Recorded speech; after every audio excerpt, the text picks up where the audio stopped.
आप जैसा कोई ये फ़िल्म रिलीज़ हो चुकी है और जब से इसका ट्रेलर आया था तभी से मैं बहुत एक्साइटेड थी क्योंकि काफ़ी लंबा अरसा बीत चुका था, जहाँ पर मैंने कोई मैच्योरिटी से लिखी गई, काफ़ी डेप्थ में लिखे गए रिलेशंस के ऊपर रोशनी डालने वाली कोई स्टोरी नहीं देखी थी।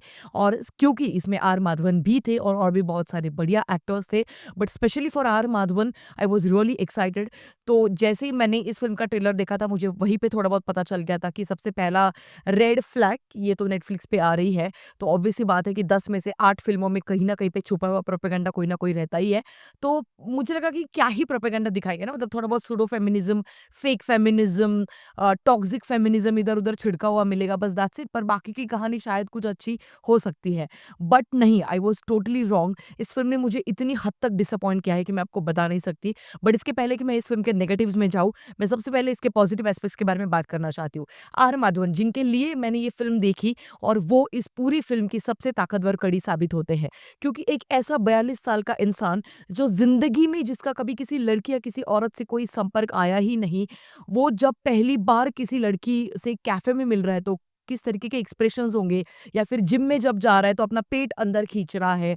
तो एक ऐसा 42 साल का इंसान जो संस्कृत का टीचर है, बट मन ही मन में बहुत ही ज़्यादा त्रस्त हो चुका है क्योंकि उसको कोई ढंग की लड़की नहीं मिल रही है। आई मीन जिस उम्र में वो है तो ढंग की कोई औरत नहीं मिल रही है शादी के लिए। अब ऐसे में परिवार का एक प्रेशर है, समाज का प्रेशर है, उसी के साथ-साथ जो स्टूडेंट्स हैं जिनको वे संस्कृत पढ़ा रहे हैं, वे भी उनको चिढ़ा रहे हैं।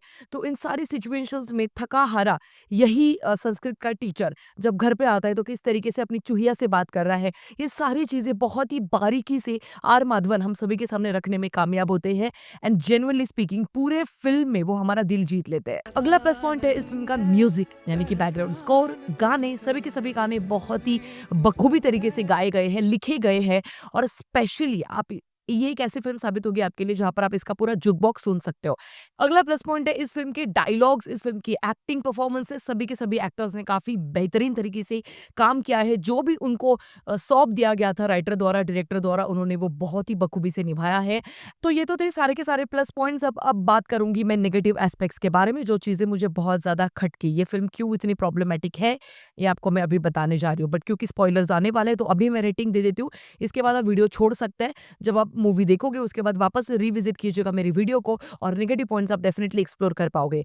अब रेटिंग में देना चाहूँगी इस फ़िल्म को 2 स्टार्स आउट ऑफ 5, वो भी सिर्फ़ और सिर्फ़ इन सभी प्लस पॉइंट की वजह से।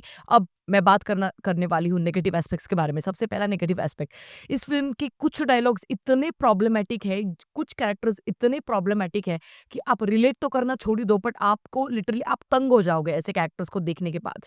जैसे कि एक सीन में फातिमा सना शेख और आर माधवन का वर्जिनिटी के ऊपर कोई डिस्कशन चल रहा है। तो क्योंकि आर माधवन एक वर्जिन इंसान है 42 साल तक, तो ऑब्वियस सी बात है कि वो अपनी बीवी भी वर्जिन ही एक्सपेक्ट करेंगे। I don't see any problem with this. I mean it's all a part of preferences I feel. यहीं पे अगर आर माधवन का कोई रिलेशनशिप दिखाते जहाँ पर he is not a virgin anymore and then still he is expecting a virgin wife, then that would have been a problematic thing. But क्योंकि यहाँ पर वो खुद एक वर्जिन है तो उनका प्रेफरेंस क्या नहीं हो सकता कि वो एक वर्जिन वाइफ के साथ शादी करे? What's wrong in this? तो सेकंड नेगेटिव पॉइंट है इस फिल्म का, जहाँ पर इसी एक वर्जिनिटी के सिचुएशन के फॉलो अप में फातिमा सना शेख बोलती है कि आजकल तो 17 साल के बाद कोई भी वर्जिन नहीं रहता है, 17-18 साल के बाद। तो मुझे लगता है कि ये कौन-सी दुनिया में रह रहे हैं जहाँ पर 17-18 साल के बाद ही सब लोग वर्जिनिटी लूज़ कर रहे हैं? क्या इन्हें नहीं पता कि एक नॉर्मल ऑडियंस जो पूरे भारत में सबसे ज़्यादा तादाद में है, वो नहीं बिलॉन्ग करते ऐसे ग्रुप से? तो ये जो एक वोक राइटर की निशानी है, वो हमें लिटरली इस पूरे फ़िल्म में हर 10 मिनट के बाद हमारे सामने रख दी जाती है कि येस, इस फ़िल्म की जो राइटर है, डायरेक्टर है, वो कंप्लीट वोक इंसान है। तीसरा नेगेटिव पॉइंट, इनफैक्ट जिस वोक इंसान के बारे में मैं बात कर रही हूँ, एक सीन है जहाँ पर आर माधवन जो है वो फातिमा सना शेख को कहते भी है कि तुम बस एक वोक इंसान हो, जो बहुत ही घटिया किस्म की चरित्रहीन लड़की हो। ये डायलॉग ना जानबूझ के रखा गया है ताकि हमारे जैसे जो अ, नॉर्मल सी थिंकिंग रखने वाले जो लोग हैं ना, उनको ये बताया जाए कि देखो, देखो तुम कितने ऑर्थोडॉक्स हो, तुम कितने पुराने ख़यालात के हो और आजकल सब लोग वर्जिनिटी लूज़ कर रहे हैं 17 साल के बाद ही, and it's a very cool thing so called, you should also accept that. तो या आई थिंक ये बताने के लिए सिर्फ़ ये एक डायलॉग आर माधवन के मुँह से दिखाया जाता है और सबसे आखिर में आर माधवन जो है, वो अपनी गलती के लिए सॉरी बोलते हैं। गलती थी उनकी ये कि वो एक वर्जिन वाइफ़ एक्सपेक्ट कर रहे थे। Being a virgin himself. अगला नेगेटिव पॉइंट है, इस फ़िल्म में ना आयशा रज़ा बहुत ही बखूबी तरीके से अपना काम करती हुई नज़र आती है, बट उनका कैरेक्टर बहुत प्रॉब्लमैटिक है। बेसिकली वो भाभी का रोल प्ले कर रही है आर माधवन के, और आर माधवन के जो बड़े भाई हैं, उनकी वो धर्मपत्नी है। तो अब यहाँ पर क्या होता है कि शादी को 30 साल हो चुके हैं, अब कुछ एक्स्ट्रा मसाला नहीं बचा है, कुछ इंटिमेसी नहीं बची है, तो वो ट्राई भी करती है अपने हस्बैंड के सामने कि एक मोगरा वगैरह गजरा वगैरह लगा कर आती है, but the husband is really not interested in having like what I mean. So but वहाँ पर ऐसी सिचुएशन हो जाती है कि उनका अफेयर दिखाया जाता है। तो वो अफेयर भी ऐसा दिखाया जाता है ना कि उसको जस्टिफाई करने की कोशिश करी गई है सबसे आखिर में। भाई साहब, मतलब hats off to the writer of this film, क्योंकि आप ऑलरेडी एक रिलेशन में हो। अगर हाँ, आपको ये दिखाना है कि you also deserve a better इंसान in your life, then you take the divorce, you get separated from the family and from the person, and then you do whatever you want to do, right? But आप already family का हिस्सा हो, जहाँ पर आपकी एक बेटी है, उसको छोड़ने के लिए आप बैंगलोर आ रहे हो, वहाँ पर आपका अफेयर शुरू हो चुका है, वो बहुत 1-2 महीने से पहले से चल रहा है, फ़ोन पे बातें चल रही है, वहाँ पर आप चुप-चुप के मिल रहे हो, और ये पूरी उनकी फैमिली जो है, आयशा रज़ा की फैमिली, वो उनको चुपके से देख लेती है, और तब वो उन्हीं के हस्बैंड के ऊपर ये आरोप लगाती है। And I genuinely feel okay, I understand कि उस रिश्ते में कोई रिस्पेक्ट नहीं है, तो आप रिस्पेक्ट डिमांड नहीं कर सकते ना, वो आपको अल्टीमेटली अपने आप से खुद से मिलनी चाहिए। बट ये रीज़न आगे रख के आप चीटिंग को तो जस्टिफाई नहीं कर सकते ना। I mean it just makes no sense again. And yes, ये अगर पूरा एक्स्ट्रामैरिटल का अफेयर नहीं भी डालते ना, तो भी चल जाता लिटरली, क्योंकि पूरी फिल्म जो सेंट्रिक है वो आर माधवन और फातिमा सना शेख के कैरेक्टर के ऊपर है। भाई साहब, इस फिल्म की जो राइटर है, उनका शायद कुछ तो लफड़ा है नॉर्थ इंडियन फैमिलीज के साथ, क्योंकि उनके हिसाब से नॉर्थ की जो फैमिलीज है, जो कि आर माधवन की फैमिली दिखाई गई है, वो बहुत ही ज्यादा टॉक्सिक है, बहुत ही ज्यादा कंजर्वेटिव माइंडसेट की है। And when I am saying conservative mindset, तो एक कंजर्वेटिव माइंडसेट का एग्जांपल क्या दिखाया गया है पता है क्या? कि डाइनिंग टेबल पे ना बहुत सारे डायलॉग चल रहे हैं, ये वो सारी चीज़ें जो आर माधवन के बड़े भाई है, यानी कि आयशा रज़ा के हस्बैंड, वो उनकी बेटी जो है वो बोलती है कि पापा मेरा नंबर लग गया है, मैं भी बैंगलोर में जाने वाली हूँ इंटर्नशिप के लिए वगैरह वगैरह। तो वो बस ये बोलते हैं कि ठीक है, पढ़ाई वढ़ाई भी होती रहेगी, बट मेक श्योर कि तुमको घर की चीज़ें भी थोड़ी बहुत आनी चाहिए, क्योंकि शादी के बाद वो हेल्पफुल रहेगी। अब हो सकता है कि मेरा टोन, मेरे शब्द अलग है, बट उनका कहने का मतलब लगभग यही है। इस चीज़ में बुराई क्या है?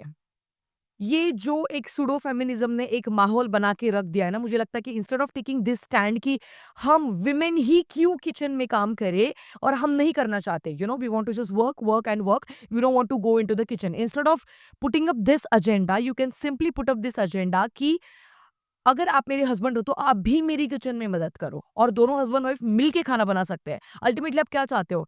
एक पूरे हफ्ते के 5 दिन आपके घर पे ज़ोमैटो और स्विगी से खाना आए, और उसके बाद क्या 2 दिन में वो जो मेड है वो आके आपके लिए खाना बनाए। एंड मतलब ये इतना एक अलग तरीके की एक लाइफ़स्टाइल को नॉर्मलाइज़ करने की कोशिश है, and I just find it very stupid.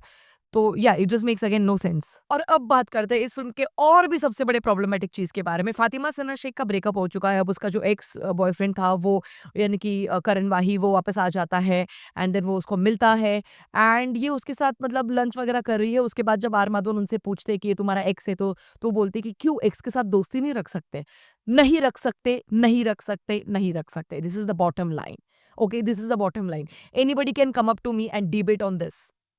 मैं ये मतलब ये बताना चाहती हूँ कि इसके ऊपर कोई डिबेट होनी भी नहीं चाहिए। अगर आपने किसी इंसान का चैप्टर क्लोज़ कर दिया है, तो दोबारा क्यों उस इंसान के साथ दोस्ती रखने में आप इंटरेस्टेड हो? सो यही बचकानी स्टुपिडिटी वाली कुछ चीज़ें बीच-बीच में आती रहती है हर 10 मिनट के बाद। इसकी वज़ह से आप फ़िल्म का जो एक एजेंडा है, वो आपको क्लियरली समझ में आ जाता है कि जो 15, 16, 17 साल के बच्चे हैं, जो नेटफ्लिक्स कंज़्यूम कर रहे हैं शायद, या फिर जो 18, 19 साल के बच्चे हैं, उनके दिमाग में ये डाल देना है कि you can have affair at any as, and 50s is the new 40s, and प्यार की कोई उम्र नहीं होती, एंड एक्स के साथ तुम दोस्ती कर लो, multiple having multiple partners is absolutely okay, शादी से पहले वर्जिनिटी लूज करना इज एब्सोल्युटली ओके। ये सारी चीज़ें बहुत बहुत नॉर्मल है। तो मुझे लगता है ये जो वानाबी वेस्टर्नर्स है, जो वेस्टर्न बनना चाह रहे हैं, तो उनके लिए ये फिल्म शायद बहुत अच्छी साबित होगी। बट नॉर्मल इंसान जो है, शायद हमारी तरह, जो बहुत ही बेसिक सोच रखते हैं ज़िंदगी को लेकर, जो रिलेशनशिप्स को बहुत अहमियत देते हैं, शायद उनके लिए ये फिल्म नहीं बनी है। ओवरऑल ये था मेरा रिव्यू। आप जैसा कोई इस फिल्म के बारे में टोटली डिसअपॉइंटेड गाइस, आपकी क्या राय है मुझे बता सकते हैं कमेंट सेक्शन में। मिलेंगे अगले वीडियो में, तब तक के लिए ख्याल रखिएगा। Peace out.